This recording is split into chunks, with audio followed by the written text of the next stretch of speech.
دنیا کی واحد کتاب قرآن ہے جو زندہ کتاب ہے،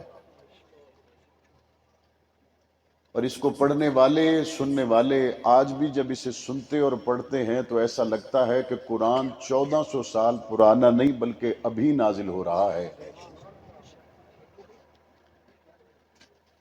حضرت مولانا عبد الرحمن صاحب اور ان کے رفقاء کو اللہ تعالیٰ نے خدمت قرآن کا موقع عطا کیا اور آج کا یہ خوبصورت جلسہ سجایا۔ قرآن مجید کی تلاوت جب اسٹیج پر حافظ محمد ابو بکر نے کی تو سن تو میں قرآن یہاں رہا تھا، لیکن دل میرا 1400 سال پہلے مدینے میں پہنچا ہوا تھا، اور اس لمحے میں یہ سوچ رہا تھا 1400 سال کے بعد قرآن قاری یہ قرآن پڑھے تو ہم سننے والے، اور 1400 سال پہلے آمنہ کے لال قرآن پڑھیں تو سننے والے مری کے لوگ نہیں، سننے والوں کو صحابہ کرام کہا جاتا ہے۔ آج قرآن مجید دلوں سے زنگ اتار دیتا ہے۔ میں نے قرآن پڑھا، آپ نے قرآن پڑھا تو زنگ آلود دل چمکدار ہو گئے۔ آپ نے کسی عالم کی، اللہ والے کی صحبت میں بیٹھ کر قرآن مجید سنا تو آپ کے دل چمکدار ہو گئے۔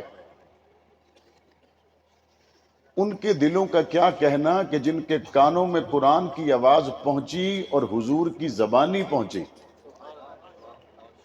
اور ان کے دلوں پر میں کیا بات کروں، ان کے دلوں پر پھر بات بھی اللہ نے کی ہے اور حضور علیہ السلام نے بتائی ہے، اور کیا بات رب نے کی اور کیا نقل مصطفیٰ نے کی ہے۔ حضور علیہ السلام نے